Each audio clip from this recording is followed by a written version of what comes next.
अस्सलाम वालेकुम, मैं हूं नूरुल आरफीन सिद्दीकी और आप देख रहे हैं आमने सामने।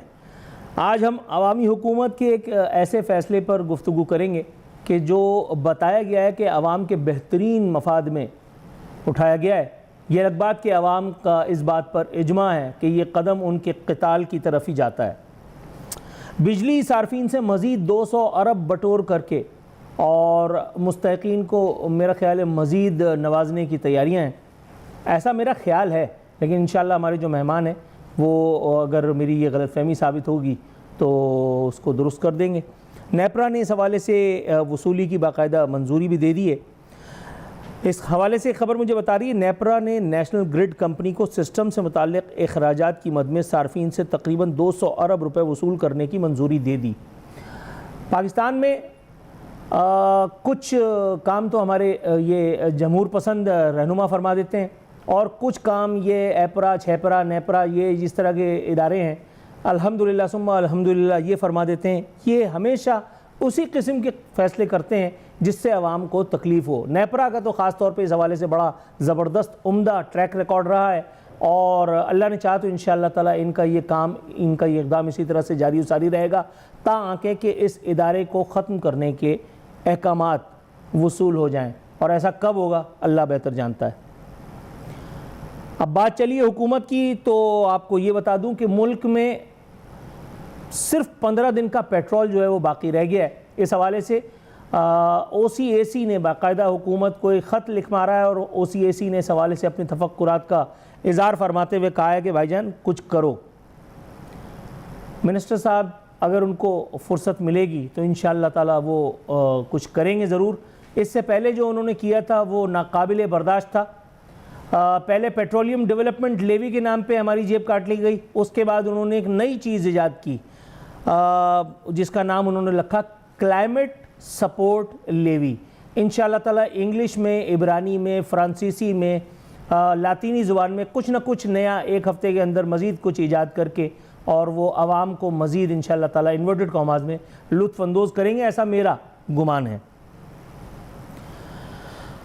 अब हम बात करेंगे एक ऐसी खबर की जो किसी हवाले से भी खबर नहीं है लेकिन बड़ी ज़बरदस्त है, इसलिए मैं आपकी खिदमत में पेश कर देता हूँ। वफाकी आईनी अदालत की ऑब्जर्वेशन सामने आई है कि MA पास से स्वीपर का काम कराना अलमिया। क्या इसके झाड़ू लगाने पर किसी को शर्म नहीं आई? हुजूर शर्म तो उनको भी नहीं आई थी जिन्होंने महज अपनी अना की तस्कीन के लिए नस्ला टावर को गिराने का अहकाम दे दिया था। शर्म तो उनको भी नहीं आई थी कि जिन्होंने कराची बदअमनी केस में बड़े लंबे चौड़े फ़ैसले भी दिए थे। उसके बाद आज तक मामलात क्या हैं वो आपको भी पता है। उस फैसले पर भी अमल दरामद की नौबत तो नहीं आई थी जिसमें बताया गया था कि पुलिस डिपार्टमेंट में मुख्तलिफ सियासी जमातों के, अब जमहूरियत कमज़ोर ना हो जाए इसलिए मैं नाम नहीं ले रहा हूँ और वैसे भी उम्रे की अदायगी के बाद मैं कोशिश कर रहा हूँ कि मैं अच्छा बच्चा बनूँ, इसलिए मैं नाम नहीं ले रहा हूँ, वरना मुझे नाम लेते हुए कितना टाइम लगता है, ज़बान तो वैसे भी चमड़े की है। तो उन सियासी जमातों की जो भर्ती कारिंदे हैं उनकी एलिमिनेशन का जो अहकाम था वो किस हद तक उस पर अमल दरामद हो सका है ये भी आप अच्छी तरह से जानते हैं। बाकी रहा MA पास से स्वीपर का काम कराना, तो अगर MA पास को हमारे यहाँ कोई आला मसनद मिल जाती, कोई ओहदा मिल जाता, उस पर हमें परेशान होना चाहिए था कि काबिल आदमी किसी जगह आके बैठ गया है, कोई एरा गैरा नथू खैरा फ़ीका माजा ताया। अगर हम मनासिब और मसनदों की तरफ चले जाएँ तो फिर मेरा ख्याल है कि उंगलियों पे गिनती होगी, मेरा ख्याल है कि लोगों की। आप समझ रहे होंगे मैं जो नहीं कह रहा। इस दौर की सबसे खूबसूरत बात जिस पर मैं मर मिटाऊँ वो ये कि आप कुछ भी ना कहें, सबको सब कुछ समझ में आ रहा होता है। और आखिरी लतीफ़ा वो ये है कि PTI के अपने अंदर मैं जिस फूट की बात करता हूँ वो आज एक मरतबा फिर ज़ाहिर हुई है। बैरिस्टर गौहर साहब, जो बज़ाहिर ऐसा बताया गया है मुझे कि वो चेयरमैन है, यानी कायदे तहरीक साहब खुद इस बात पर मुत्तफ़िक़ नहीं है कि साबिक़ हैंडसम और वर्ल्ड कप वाले कप्तान उनको जेल से बाहर लाने के लिए किसी तहरीक का आगाज़ किया जाए। तो अब हुआ क्या है, उन्होंने किया ये है कि मुल्क भर में एहतजाजी रैलियों का ऐलान फरमा दिया है। अब ये देखना है कि 350 की टोलियाँ निकल करके मुल्क में महज हाउ हू करने के काम आएंगी, सोशल मीडिया पे इनकलाब बर्पा किया जाएगा, या वाकई इस हवाले से कोई अहम कदम देखने में आएगा जिसका आपको भी पता और मुझे भी पता है, ज़्यादा डिटेल में क्या जाएं।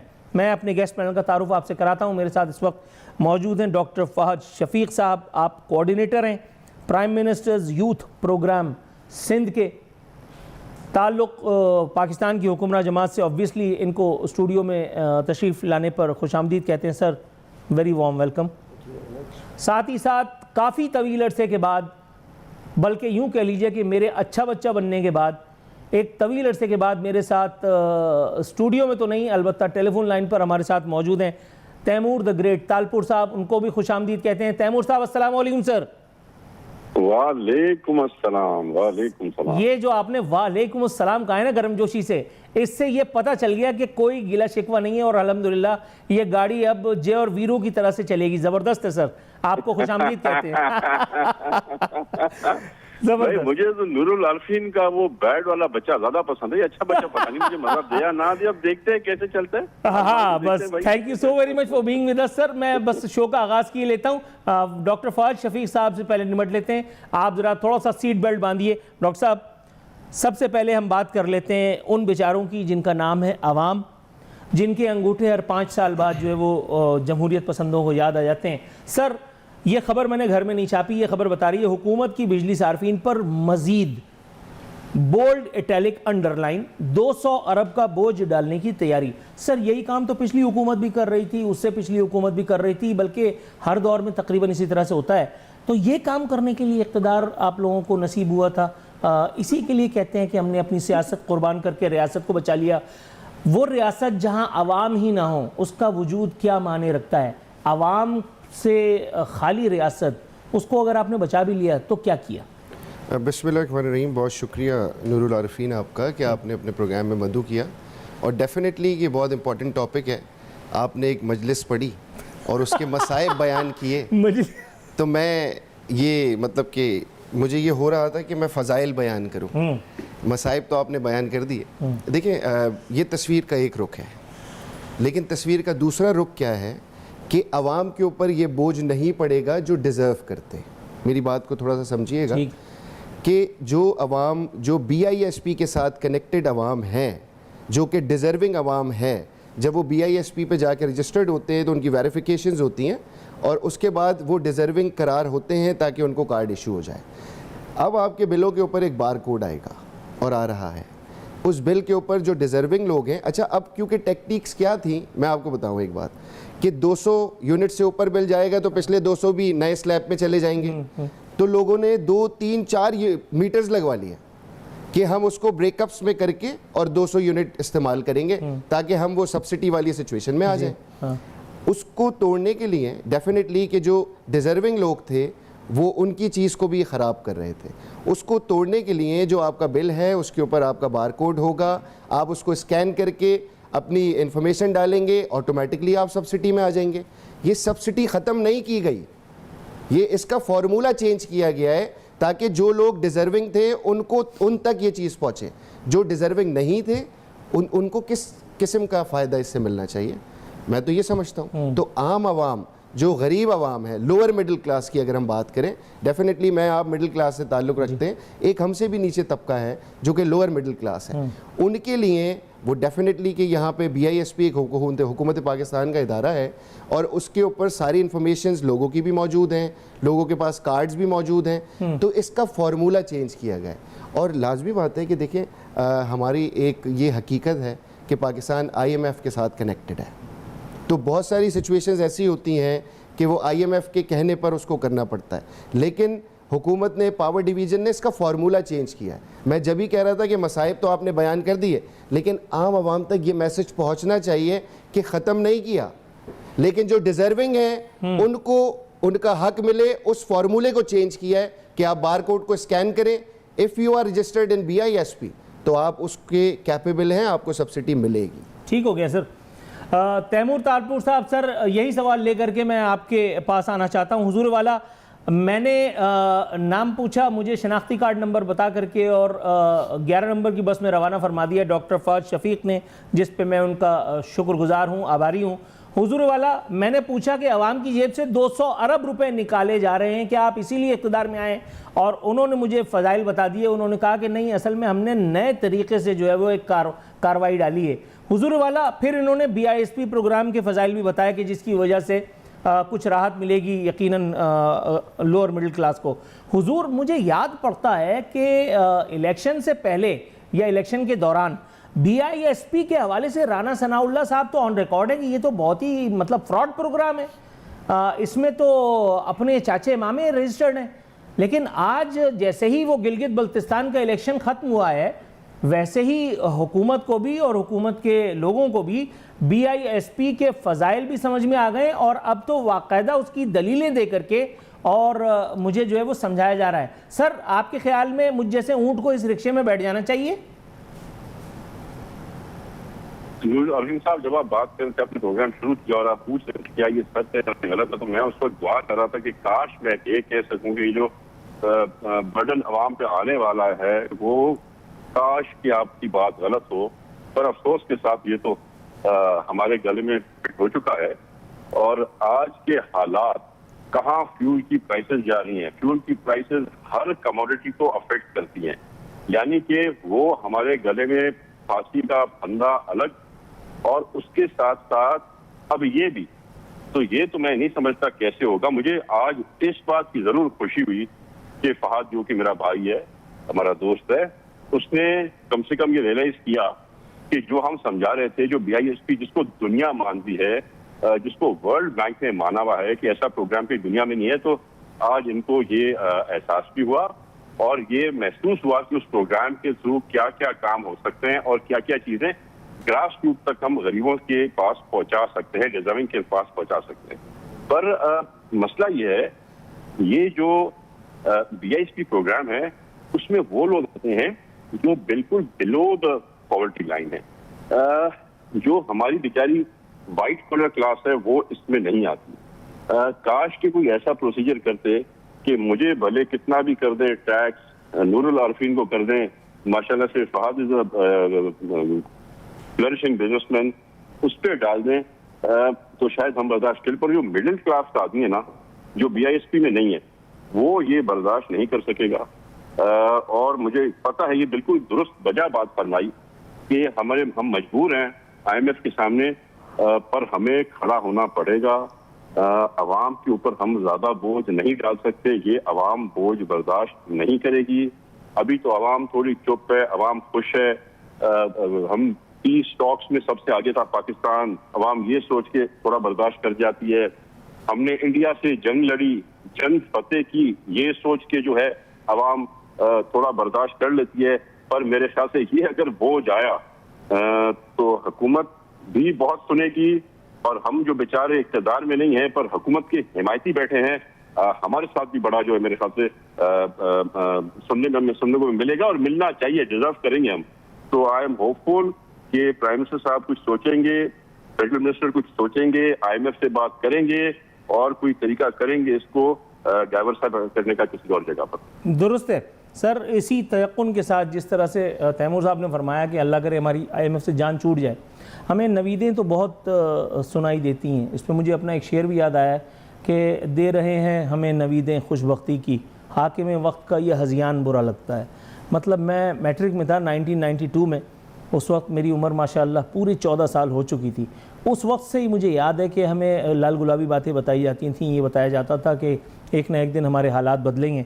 आज मैं 48 ईयर्स का हो गया हूँ, सुम्मा अल्हम्दुलिल्लाह कुछ भी नहीं बदला, सिर्फ चेहरे बदलते रहे, निज़ाम बिल्कुल वैसे ही रहा। जो उस वक्त मज़े में था उसका आगे और उससे आगे आने वाला वो आज भी मज़े में है। जो उस वक्त फाके में था, गुर्बत में था, वही आज भी है।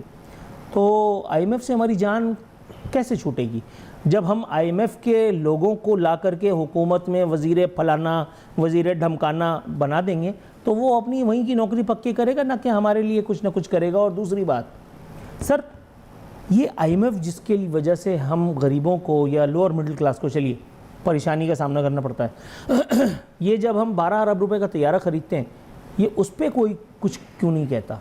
ये गरीब को जो है वो रिलीफ देने पे IMF जो है उसको सामने कर दिया जाता है। देखिए, आपकी बात डेफिनेटली सही है कि हमारी IMF से जान छूटनी चाहिए। और अगर आप देखिए माजी में कि जैसे आपने बोला कि IMF के नुमाइंदे को यहाँ पे लाके बिठा दिया जाता है, तो अल्हम्दुलिल्लाह PMLN की गवर्नमेंट में ऐसा नहीं हुआ। कोई भी IMF का नुमाइंदा नहीं है, सब पाकिस्तान के नुमाइंदे हैं। अगियार के सही है, डिफरेंट गवर्नमेंट्स में ऐसा होता रहा। औरंगजेब साहब कहाँ से आए? कौन? औरंगजेब बैंकिंग सर्कल से हैं, लेकिन मतलब वो he is not connected with IMF। नहीं, IMF नहीं, इंटरनेशनल इदारों से उनका ताल्लुक रहा है ना। बैंकिंग सर्कल में रहे, यहाँ पे रहे, सर्व किया नहीं, यहाँ पे थे आपके लोकल पाकिस्तानी बैंक में, local Pakistani bank, private bank में। ओके, उनकी क्योंकि मुखालफत आपके अंदर, पार्टी के अंदर भी बहुत है। मुखालफत किसकी नहीं होती, मुझे आप बताएं ना। मुखालफत किसकी नहीं होती? Got the point. ये तो मैं प्राइम मिनिस्टर डिसीजन मेकर है ना, कि वो कारकर्दगी को देखते हुए शफलिंग कर सकते हैं या हटा सकते हैं, दूसरे को ला सकते हैं। तो जहाँ तक भाई बात रही IMF की, तो देखें ये एक हकीकत है। अल्हम्दुलिल्लाह अगर आप माजी में जाएं, 2018 में 17 में चले जाएं, तो इसहाक डार साहब was the finance minister that time. और आपको भी याद होगा, मुझे भी याद है कि हम IMF को गुड बाय कह चुके थे, ये ऑन द रिकॉर्ड है। और एशिया का 3रे नंबर का फाइनेंस मिनिस्टर का अवार्ड मिला था इसहाक डार साहब को, वो हमने नहीं दिया था, सही, वो इंटरनेशनली दिया था। अच्छा, अब क्योंकि सिचुएशन ऐसी है कि आपके सामने उस वक्त हमारे पास 2/3 मेजॉरिटी की गवर्नमेंट थी, हम अपने फैसले खुद कर सकते थे, हमें किसी की ज़रूरत नहीं पड़ती थी। अब आप देखें ना, मतलब डेफिनेटली कि पीपल्स पार्टी हो या MQM हो, हमारे इत्तेहादी ज़रूर हैं, लेकिन ऑब्जेक्शन ज़रूर आते हैं और हर किसी के अपने ग्रीवेंसेस होते हैं। इस वक्त हमने सबको साथ लेके चलना है। और उस वक्त हुकूमत ली थी जब, अल्लाह माफ़ करे, ये कहने से भी मुझे बड़ा डर लगता है, अल्लाह ताला हमारे मुल्क को हमेशा शादबाद रखे, कि मुल्क डिफ़ॉल्ट की तरफ जा रहा था। ये ऑन द रिकॉर्ड चीज़ें मौजूद हैं। तो हमने अपनी सियासत को कुर्बान किया रियासत की वजह से, और ये हकीकत है। उसके बाद आपने देखा कि PMLN के ऊपर क्या सिचुएशन रही, उसके बाद जो कारकर्दगी रही। अभी भी आप देखें ना कि IMF को हटने से या उसके प्लानिंग होती है ना एक सारी, तो शहबाज शरीफ साहब, field marshal Asim Munir internationally इस वक्त रिकग्नाइज्ड हैं।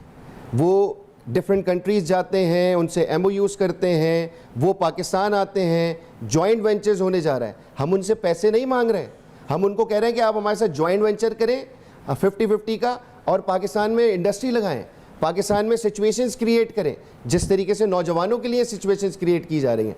तो इसी तरीके से ग्रेजुअली चीज़ें बेहतर होती हैं। और मैं बहुत पुरुमीद हूँ, मैं कभी मायूस नहीं होता, मैं बहुत पुरुमीद हूँ कि इंशाअल्लाह ताला आने वाले कुछ टाइम में आप भी यहाँ होंगे, इंशाअल्लाह मैं भी यहाँ होऊंगा, और हम ये डिस्कस कर रहे होंगे कि अब हमारी IMF से जान छूट गई। ये मैं फजाइल बयान कर रहा हूँ, जी मसाइब तो आप बयान कर रहे हैं सर। मतलब आप देखें ना, मैं तस्वीर का एक रुख दिखा रहा हूँ, आप दूसरा दिखा रहे हैं। सर मैं अपना काम कर रहा हूँ, आप अपना काम कर रहे हैं। तैमूर साहब, हुजूर वाला, जितने पुरुमीद मेरे मोहतरम दोस्त डॉक्टर फौज शफी साहब हैं, सर मैं चाहता हूँ कि उसी तरह से मैं भी पुरुमीद हूँ और मैं भी अवाम पाकिस्तान की जहन साजी का काम अंजाम दूँ। सर इस उम्मीद के पीछे कहीं वो आराम, वो तसाहुल पसंदी तो नहीं है जो माशाअल्लाह इक़्तिदार में आने के बाद मुयस्सर आ जाती है ख़वास को, जिससे चूँकि हम महरूम हैं इसलिए हमारी आंखों पे वो चश्मा नहीं है जिससे हम चारों तरफ फैली हुई खुशहाली देख सकते हैं। आप कुछ रहनुमाई फरमाएंगे तैमूर साहब? बात ये है कि पाकिस्तान मुस्लिम लीग नून हो या पाकिस्तान पीपल्स पार्टी हो, हमें आवाम से वोट देना पड़ता है। मेरी 2 कॉन्स्टिट्यूंसीज हैं, मैं एक MNA की सीट उठाता हूँ, एक MP की सीट उठाता हूँ। हम उन लोगों को जवाब दे हैं, हम उन लोगों के सवालों के जवाब नहीं दे सकते, हमारे लिए बहुत मुश्किल है। मेरे भाई फहद की मुंह में घी शक्कर, अल्लाह करे कि ऐसा हो। मेरी दिली दुआ है कि IMF से हमारी जान छूटे, ताकि कम से कम कल अगर बिलावल भुट्टो साहब हुकूमत में हो, कल अगर नून लीग फिर से हुकूमत में आए, जो भी हुकूमत में हो, तो हमारे पास कम से कम ये बहाना नहीं रहेगा कि हम IMF के सामने झुके हुए हैं। कम से कम हमें काम करने की एक ओपन हैंड मिलेगा, हम ओपनली रिस्पॉन्सिबल होंगे, ओपनली जवाब देंगे। असूलन तो आज भी हैं, पर आज हमारे पास ये बहाना है IMF का, और बहाना भी नहीं है, हकीकत भी है कि हमारे गले में वो फंदा है। पर मेरे ख्याल से हमें, हमारे लीडर्स को, हमारे प्राइम मिनिस्टर साहब को हमें स्टैंड लेने पड़ेंगे IMF के खिलाफ, हमें अपनी मर्जी चलानी पड़ेगी IMF के खिलाफ। आपको याद होगा इमरान खान ने आखिर में कह दिया था IMF को हम उनसे बातें नहीं करेंगे, उनको पैसे भी नहीं देंगे। तो वो तो एक बचकाना सोच थी, वो तो एक बचकाना जहन था उनका। पूरे मुल्क को जो है जिस स्टेबिलिटी की तरफ ले गए, वो मुल्क को बैंकरप्सी की तरफ ले गए। तो वो तो एक बचकाना सोच थी, पर हमें फिर भी किसी भी तरह से IMF के सामने खड़ा होना पड़ेगा। उनके शर्त शरूत के साथ हमें अपने शर्त शरूत रखने पड़ेंगे, और मेरे ख्याल से काफी ऐसी चीजें हैं जिनमें हम कामयाब हो जाते हैं। और अगर हुकूमत सिंसियर है तो वो अभी भी कामयाब हो सकती है, क्योंकि IMF हमारा बॉस नहीं है।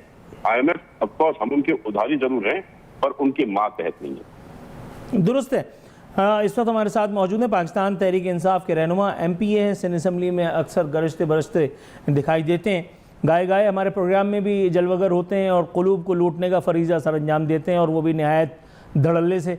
मैं तारुफ़ करा देता हूँ, मेरे साथ मौजूद हैं जनाब सज्जाद सुमरो साहब।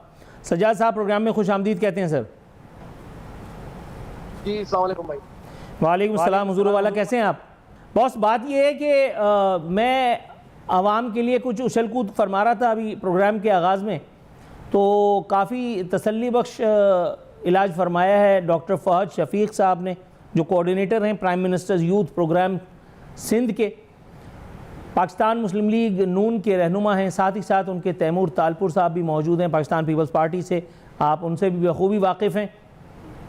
आपको मेरी आवाज़ तो आ रही है ना, क्योंकि आप कुछ फरमा रहे हैं लेकिन मैं सुन नहीं पा रहा हूँ। नहीं आवाज़ आ रही है, आपकी आवाज़ आ रही है। अच्छा, गुड हो गया सर। मैं अवामी हुकूक का थोड़ा सा रोने की कोशिश फरमा रहा था, मैं अदाकारी फरमा रहा था आवाम के लिए। ये खबर बता रही है कि बिजली सार्फिन पर बोझ डालने की तैयारी है। फिर इसके अलावा एक और मुद्दा है कि मुल्क में पेट्रोल का ज़ख़ीरा जो है वो महज अब 15 दिन का रह गया है। हुकूमत की तवज्जो मबजूल कराई है, OCAC ने एक लेटर दे मारा है, लेकिन हुकूमत जो है वो अब क्या करने वाली है इसका फ़ैसला तो आने वाला वक्त करेगा। ताहम अभी इस वक्त जब मैं आपसे बात कर रहा हूँ तो इससे थोड़ी देर पहले शारा फैसल से जब गुजरना हुआ तो मैंने देखा कि कल जुम्मा है ज़ाहिर है कि, और कल बिजली गिरने वाली है, तो लोगों ने अपनी पेट्रोल की टंकियाँ ले करके और रुख किया पेट्रोल पंपों का। सर क्या सूरत हाल देख रहे हैं? सज्जाद साहब मुझे सुन सकते हैं आप? भाईजान आपकी आवाज़ बिल्कुल भी नहीं आ रही, लेकिन जहाँ तक मैं समझ रहा हूँ ये थोड़ा सा वॉइस का प्रॉब्लम है। लास्ट प्रोग्राम में भी यही हुआ था। आवाज़ आ रही है मेरी? जी आपकी आवाज़ तो दिल में उतर रही है सर। चलिए आप कोई गाना ही सुना दीजिए। नहीं सर, वो तो मैं सुनाऊंगा, फिक्र ना करें। देखिए अभी मैं हमारे दोनों भाइयों की बात कर रहा था, अभी सुन रहा था हमारे जो दोनों भाई हैं। देखिए आप अगर हुकूमत से पूछे तो उनकी नज़र में जो है, या उनके इत्तेहादियों की नज़र में, इस मुल्क के अंदर दूध और शहद की नहरें बह चुकी हैं जो है ना। और यहाँ पर जो लोग कमाने वाले जिनकी मंथली इनकम है वो आम से आम आदमी कोई 5 लाख रुपए कमाता होगा अगर इनसे आप पूछे। देखिए MOU उतरे साइन हुए या जो भी मामला हुए, तो आज तक जो भी MOU साइन हुए उसके बाद इस मुल्क के अंदर कोई वजीर आजम साहब बता दे कि कोई एक भी इन्वेस्टमेंट आई हो, जो भी इन्वेस्टर थे वो मुल्क छोड़ के भाग गए। अभी आप मुझे बताएं, बिजली या पेट्रोल आप ले लें, पेट्रोल जैसे ही ईरान अमेरिका का फड्डा होता है तो रातों रात वजीर आजम साहब जो पेट्रोल के रेट बढ़ा देते हैं। हालांकि पेट्रोल तो पिछले 1 महीने में पुराना पेट्रोल अभी पहुंचा नहीं और नए रेट उन्होंने बढ़ा दिए। तो ये तो इस मुल्क की आवाम को भी सोचना चाहिए, और आप खुद देख भी रहे हैं कि हुकूमत अपनी शाह खर्चियां कम नहीं करेगी। हुकूमत को अगर करना है आवाम के ऊपर पेट्रोल बम मारेगी। आप मुझे बताएं 118 से अब तो पेट्रोल के ऊपर ये लेवी ले रहे हैं, तो आप मुझे बताएं तो और मजीद क्या करेंगे? इनको सोचना चाहिए। बिल्कुल हुकूमत के अंदर नून लीग है, और नून लीग का जो है ना ये इनकी रिस्पॉन्सिबिलिटी बनती है कि भाई इतना इस मुल्क के अंदर, अभी भाई हमारे बता रहे थे इस्हाक डार के बारे में, तो आप मुझे बताएं कि क्या इन्होंने आखिर आके क्या कोई तीर मार दिया? भाई आप लोगों ने अपने नेब के केसेस माफ करा दिए, अपने बच्चों के केसेस माफ करा दिए।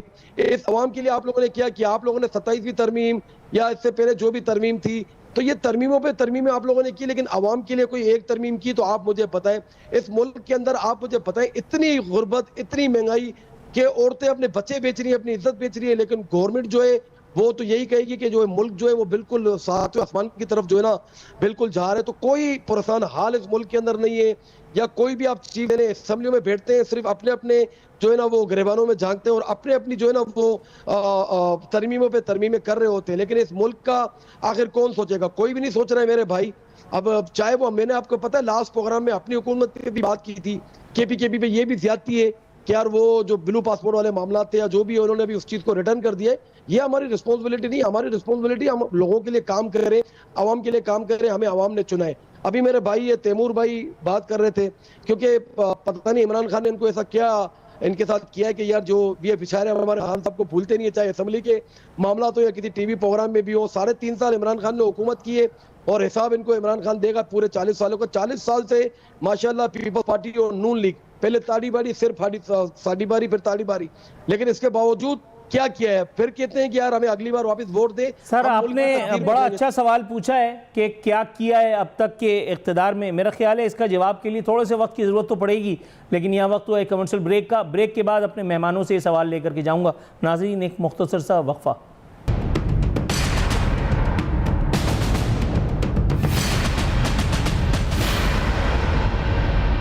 वेलकम बैक नाजरीन। बज़ूर हमारे मेहमान हमारे साथ मौजूद हैं, बल्कि मेहमान क्या मौजूद हैं, हमें अभी अभी ज्वाइन किए मिर्ज़ा इख्तियार बेग साहब ने। आप फुल MNA हैं और पाकिस्तान पीपल्स पार्टी से उनका ताल्लुक़ है। उनको भी प्रोग्राम में खुशामदीद कहेंगे, लेकिन थोड़े से तवक़्क़ुफ़ के बाद पहले डॉक्टर फ़हद शफ़ी साहब के पास जाऊँगा, क्योंकि चार्ज बड़ा संगीन है। अब तक की हुकूमतों में क्या डिलीवर किया, ये पूछा था सज्जाद सुमरो ऑफ PTI ने। जी सर, अब तक की हुकूमतों में क्या डिलीवर किया जो अब आप शेर का शिकार फरमाने चलें? देखें, डेफिनेटली कि हमारे भाई हैं और PTI से ताल्लुक़ है, तो अगर इंशाअल्लाह ताला हमारे मुल्क में दूध की नहरें और शहद की नहरें भी बह जाएँ ना, तो ये जब भी बोलेंगे कि शहद कड़वा है और दूध फट गया है, ये एक मेंटल इनकी साइकी है। हमारे मतलब PTI के दोस्त हैं सारे, लेकिन हम अक्सर व बेशतर समझाने की कोशिश करते हैं, लेकिन समझ से बाहर है। दूसरी चीज़ ये कि देखें, जैसे उन्होंने बात की कि क्या डिलीवर किया है, मैं आपको चैलेंज करता हूँ कि आप कंपैरिजन करें। Nobody is 100% in this world. अगर कोई अपने आप को 100% बोले तो वो मेरे हिसाब से मुनाफिक है, लेकिन बेहतर कौन है हम इसकी समझ रखते हैं। आप उठाएं PMLN की जब गवर्नमेंट आई, चाहे वो सूबा पंजाब में आई, चाहे वो वफाक में आई या किसी और सूबे में आई, ऑल ओवर पॉलिटिकल पार्टीज़ की गवर्नमेंट्स आई। आप कंपैरिजन करें, मैं कहता हूँ 10 दफ़ा आप भी कंपैरिजन करेंगे और अगर PTI वाले भाई भी करेंगे तो PMLN ही निकल के आएगी, नंबर 1। नंबर 2, हम नहीं कहते कि एवरीथिंग इज़ ऑल राइट। बहुत मुश्किलात हैं, बहुत सिचुएशंस हैं, ग्रेजुअली चीज़ें बेहतर होती जा रही हैं। हमें अच्छा नहीं लगता कि अगर लेवी बढ़ा के पेट्रोल प्राइस बढ़ा दी जाए, या जैसे इलेक्ट्रिक के ऊपर आप बात कर रहे थे, हमें अपने ऊपर हिट लेने का शौक़ नहीं है, लेकिन मजबूरियाँ हैं, और उन मजबूरियों को ओवरकम करने के लिए हमारी जो स्ट्रैटेजीज़ हैं वो मैंने आपको बताई कि दिन रात प्राइम मिनिस्टर और उनकी टीम मिलकर प्लान कर रहे हैं, चीज़ों की एग्जीक्यूशन की तरफ जा रहे हैं कि हम किस तरीके से IMF से दूर जा सकते हैं। और वो वक्त दूर नहीं है, मैं आपको सच बता रहा हूँ। और आपके सामने ना देखिए, अल्लाह ताला ने हमें सुरखरू किया मार्का हक में, फील्ड मार्शल आसिम मुनीर, शहबाज साहब की कोऑर्डिनेशन के साथ कितना ज़बरदस्त मार्का हक हुआ। पाकिस्तान का नाम पूरी दुनिया में अब लोग इज़्ज़त से लेते हैं, और उसके बाद अमेरिका और ईरान के अंदर हम सालसी बने, और इंशाअल्लाह ताला वो मसला हल होगा और हमारे ही याद से होगा। जो हमारा दुश्मन मुल्क है इंडिया, वो बड़ी चीज़ों को क्रिटिसाइज़ करता है, लेकिन हमारी नीयतें साफ़ हैं, तो अल्लाह ताला मंजिल आसान करता है। सर, नीयत साफ मंजिल आसान फरमाया है इख्तियार बेग साहब। आप किस हद तक मुत्तफ़िक़ हैं मेरे मुअज़्ज़िज़ मेहमान से? आपको शरीके गुफ्तगू की हूँ। जी, स्पेसिफिक सवाल करें आप, मैं दूंगा जवाब। आवाज़ बढ़ाओ यार, अल्लाह को मानो, आवाज़ बढ़ाओ। इख्तियार बेग साहब, आप मुझे सुन सकते हैं? जी, मुझे सवाल आप दोहराएं, मैं जवाब देता हूँ आपको। सर, सवाल बस यही है कि हमारे मुअज़्ज़िज़ मेहमान कह रहे हैं कि पैवस्ता रे शजर से उम्मीदें बाहर रख। नून लीग कह रही है कि इंशाअल्लाह ताला वक्त के साथ साथ मामलात बेहतर हो जाएंगे, और अभी भी खासी सूरत हाल जो है वो बेहतर है। सर, सूरत हाल वाकई बेहतर है या इन्वर्टेड कॉमास में बेहतर है? देखिए, मार्शी कंसोलिडेशन तो हुआ है, इस पर कोई तरह इनकार नहीं कर सकता। और इन चैलेंजेस में जो मिडल ईस्ट की वॉर चल रही है, तेल की कीमतें बढ़ी हुई हैं, अफरातफ़र बढ़ गया है, फ्रेट की और इंश्योरेंस की कीमतें बढ़ने की वजह से, प्रीमियम बढ़ने की वजह से पैदावारी लागत बढ़ गई है, मार्कअप रेट बढ़ गए हैं, बिजली और पेट्रोल की कीमतें बढ़ रही हैं। पेट्रोलियम डेवलपमेंट लीवे जो लगाया गया है वो एक तेजधार तलवार है जो एक गरीब सारिफ के ऊपर बढ़ती जा रही है, हर रोज उसका दबाव बढ़ता जा रहा है। ये 1700 अरब रुपए जो हैं वो इस हुकूमत ने पेट्रोलियम डेवलपमेंट लीवे के मद में इस साल वसूल किए और वो चीजें उन्होंने इस्तेमाल की। फिर एफबीआर का जो रेवेन्यू शॉर्टफॉल था, यानी एफबीआर के टारगेट में जो कमी थी 800 अरब रुपए की, वो यहाँ से भी पूरी है। अब ये तो जाती है कि आपके इदारे आपके टारगेट पूरा नहीं करते और उस टारगेट की कमी को पूरा करने के लिए आप सारिफ के ऊपर पेट्रोलियम डेवलपमेंट लीवे लगा रहे हैं और वो भी इतनी बड़ी शरह से लगा रहे हैं कि जिसमें 1700 अरब रुपए सालाना की आपकी वसूली हो रही है। ये जाती हैं। अब मैंने सुना है कि निपरा के साथ वो पावर टैरिफ बढ़ाने जा रहे हैं और 200 से 300 अरब रुपए वहां से वसूल करेंगे सर्कुलर डेट के कम करने के लिए।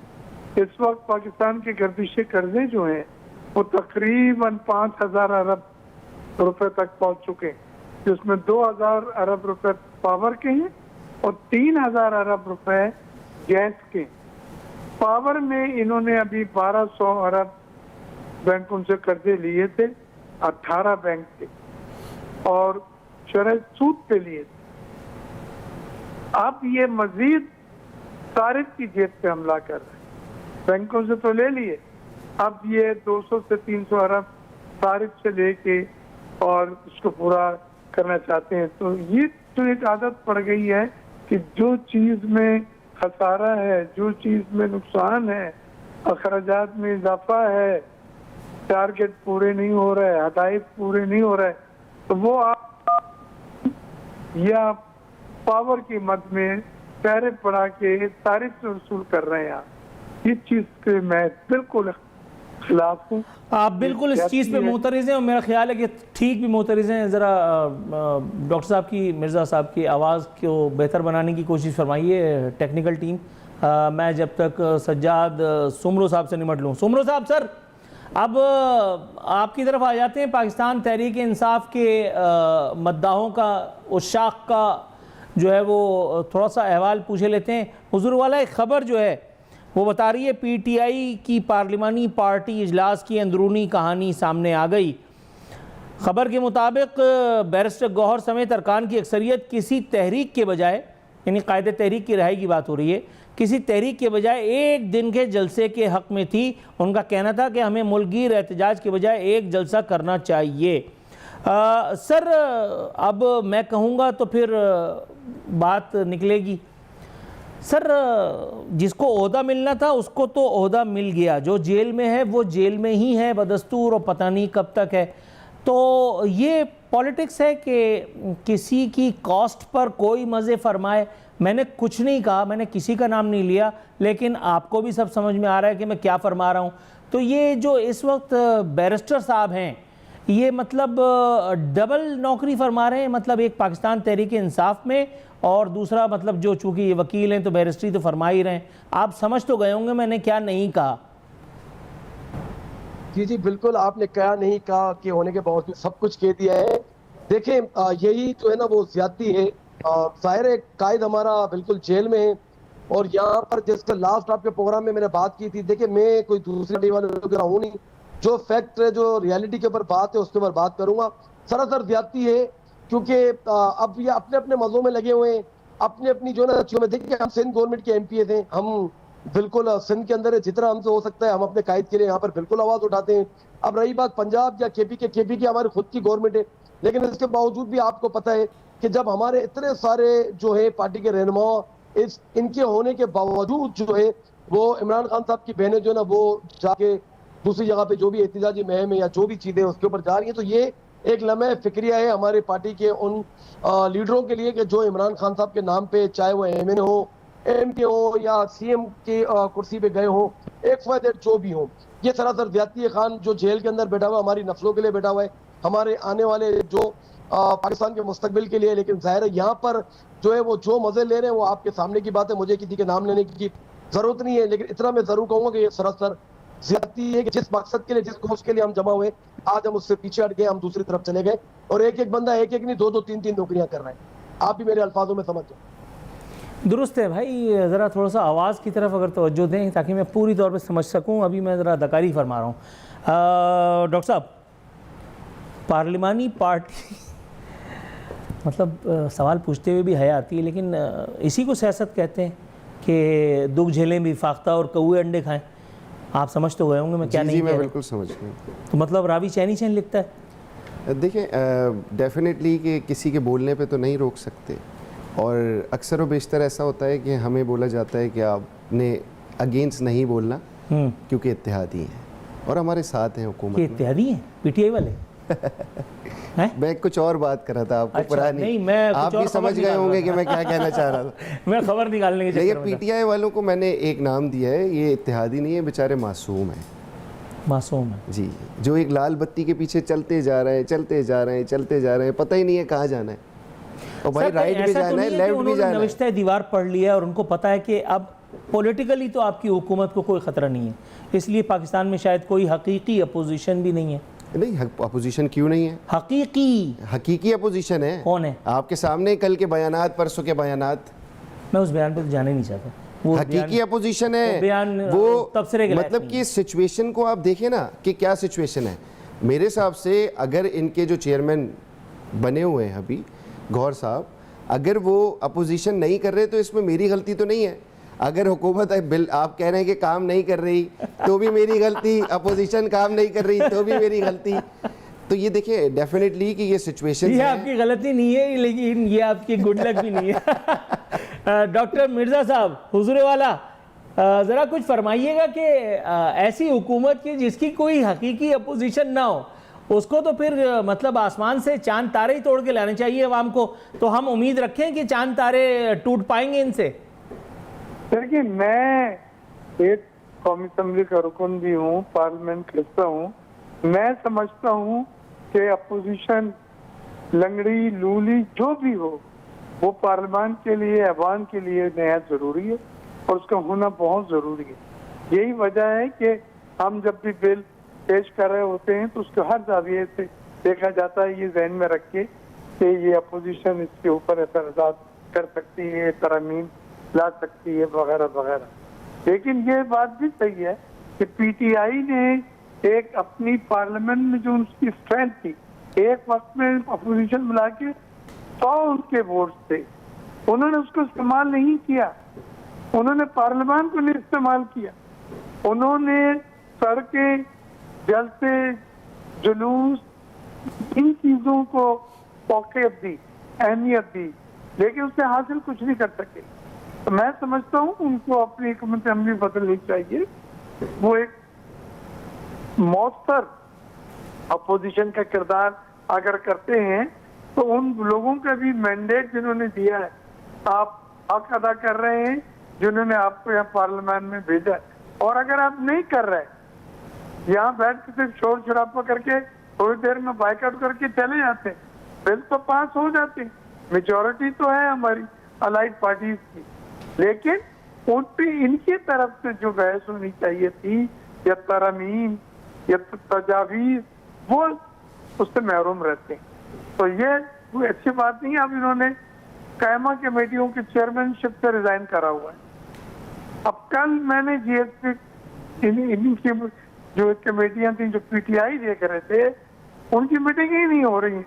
और हमने इकोनॉमिक अफेयर की मीटिंग कराई है और जो इम्पोर्टेंट इश्यूज है, कराची के केप पोर्ट का था, बहरी एलिवेटेड एक्सप्रेस था, उन चीजों को हमने आगे बढ़ाने की। दुरुस्त है सर, यहाँ ज़रा थोड़ा सा वक्त की किल्लत का मुझे इशारा दिया गया है। मैं क्लोजिंग रिमार्क्स के लिए सज्जाद सुमरो साहब के पास जाऊँगा। सज्जाद सुमरो साहब, सर साफ छुपते भी नहीं, सामने आते भी नहीं, पार्लिमानी पार्टियाँ एक्सेट्रा एक्सेट्रा, चेयरमैनशिप, एमएनएशिप, एमपीएशिप और न जाने क्या क्या पर्क्स, प्रिविलेजेस, लेकिन नतीजा वही ठन ठन गोपाल है। तो सर फिर क्या फ़ायदा है इन सब चीज़ों का?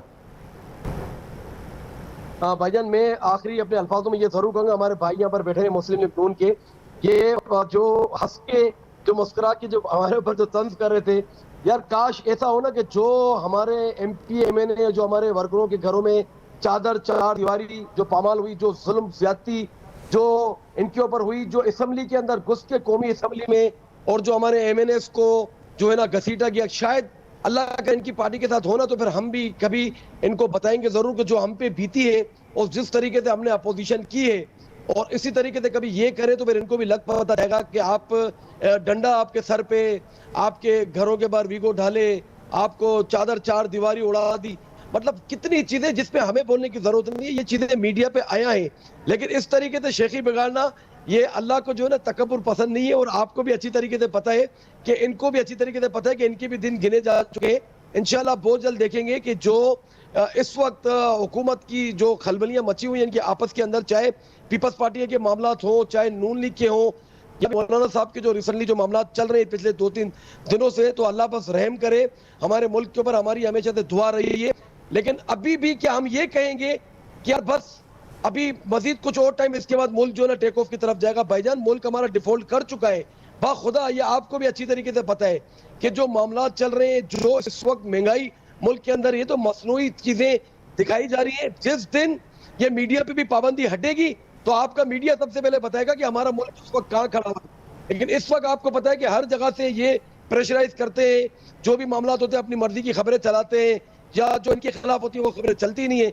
लेकिन इंशाल्लाह आपको भी पता चलेगा कि इन्होंने मुल्क का क्या सवा सत्यानाश किया है, और जो बलोचिस्तान KPK और जो अंदरूनी सिंध जो ये डाकुओं के मामला तो ये भी जब रियलिटी आएगी तो आप लोगों को पता चलेगा कि जैसे भाई कह रहे थे कि दूध और शहद की नहरें बह रही है, लेकिन ये उसमें से भी कीड़े निकालते। भाईजान अगर बह रही होती तो इस तरीके से लोग खुदकुशियां ना करते। अगर नहीं सर, उन्होंने उम्मीद जाहिर की थी कि ऐसा एक दिन ज़रूर आएगा जब दूध और शहद की नहरें बहेंगी। मैं तो कहूँगा कि इख्तलाफात बरतरफ, हमें इस चीज़ की दुआ ज़रूर करनी चाहिए, क्या पता दुआ ही कबूल हो जाए। हालांकि दुआ की कबूलियत की बुनियादी शर्त है वैसा अमल करके देखना। मैं अगर कायदाबाद की बस में बैठा हूँ तो फिर सदर नहीं आता, मैं कायदाबाद ही पहुँचूँगा। ये भी एक दुआ की कबूलियत का एक सिलसिला है। लेकिन बहरहाल ये था आज का शो। कल इंशाअल्लाह ताला एक नए मौजू पर अपने कुछ नए मेहमानों के साथ आपकी खिदमत में आपका वक्त बर्बाद करने के लिए फिर आऊँगा। फ़ी अमान अल्लाह।